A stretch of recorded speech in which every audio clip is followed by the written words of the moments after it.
SIR এ যাদের নাম delete হয়ে গেছে তাদের জন্য একটা খুশির খবর বলবো না, একটুখানি স্বস্তির খবর। যারা ভয় করছিলেন যে সামাজিক প্রকল্পগুলো থেকেও আমাদের বাদ দেওয়া হতে পারে, বা যেমন লক্ষ্মী ভান্ডার রয়েছে, অন্নপূর্ণা ভান্ডার রয়েছে, যুব শক্তি রয়েছে, আরো বিভিন্ন প্রকল্প রয়েছে, যারা ভয় করছিলেন যে হয়তো আমাদের ভোট ডিলিট হয়ে যাওয়ার কারণে এগুলো থেকে বাদ দিয়ে দিতে পারে, তাদের জন্য একটা স্বস্তির খবর। শুক্রবার সুপ্রিম কোর্ট সাফ জানিয়ে দিয়েছেন এবং রাজ্য সরকার এবং ইলেকশন কমিশনের কাছে জানতে চেয়েছেন যে ডিলেটেড যারা ভোটার রয়েছে, যারা ট্রাইব্যুনালে রয়েছে, তাদের বর্তমান স্ট্যাটাস কি রয়েছে, তাদের কি সেই সমস্ত প্রকল্পগুলো থেকে বঞ্চিত করা হচ্ছে কিনা, সেটা কিন্তু ক্লিয়ার কাট ভাবে সুপ্রিম কোর্ট জানতে চেয়েছেন।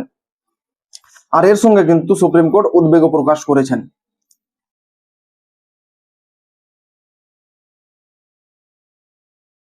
দেখুন, এসআইআর কমিটির চেয়ারম্যান প্রসেনজিৎ বসুর দায়ের করা একটা মামলার শুনানি করতে গিয়ে সুপ্রিম কোর্ট বলেন যে ট্রাইব্যুনালে এ পর্যন্ত 34 লক্ষ আবেদনের মধ্যে মাত্র 38,000 আবেদনের শুনানি করেছে।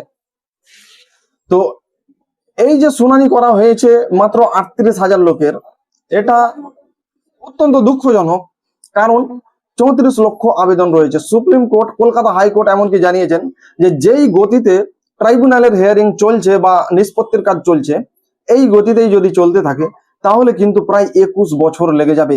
তার মানে হচ্ছে আগামী নির্বাচনে কিন্তু আমরা যারা ডিলেটেড ভোটার রয়েছি তারা কিন্তু অংশগ্রহণ করতে পারবো না, সেই নির্বাচনী ক্ষেত্র থেকে আমরা বিরত থাকতে পারি।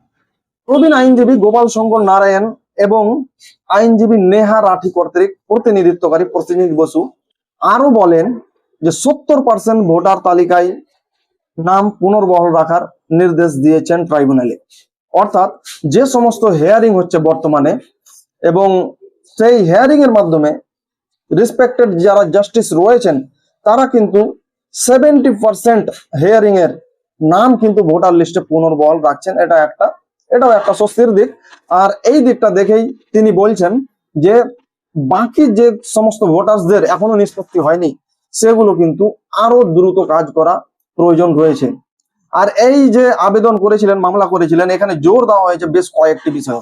দেখুন, প্রথম কথা হচ্ছে স্বচ্ছতা এবং সূক্ষ্ম কাজের প্রতি জোর দেওয়া হয়েছে জনগণের স্বার্থে, কারণ অনেকেরই নাম ছোটখাটো ভুলের কারণে ডিলিট হয়েছে। তো সেইগুলোকে উপেক্ষা করে যেন কাজ করা হয় এবং সিস্টেমেটিক প্রসিডিওরের মাধ্যমে যেন করা হয়, যেটাকে বলা হয় এসওপি। কোনো সময় আমি এটা বিস্তারিত জানিয়ে দেবো। এসওপি কি?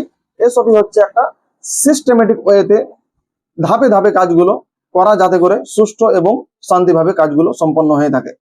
এবং এই বিষয়ের উপরে জোর দেওয়া হয়েছে যে নিয়মিত নির্দেশিকা পেশ করা। দেখুন, যারা ভোটার লিস্ট থেকে ডিলিট হয়ে গেছেন অনেকেরই মনে অনেক কিছু প্রশ্ন রয়েছে যে আমাদের ভোটার লিস্টের নামটা আমাদের কবে উঠবে, কিভাবে উঠবে, তাই না? তো অনেকেই কোনো আপডেট কিন্তু পাচ্ছে না এবং বিএলআরও কিন্তু ঠিকঠাক বলতে পারছে না। তো কোনো ধরনের ইলেকশন কমিশনের পক্ষ থেকে কিন্তু সঠিক নির্দেশিকা আসছে না।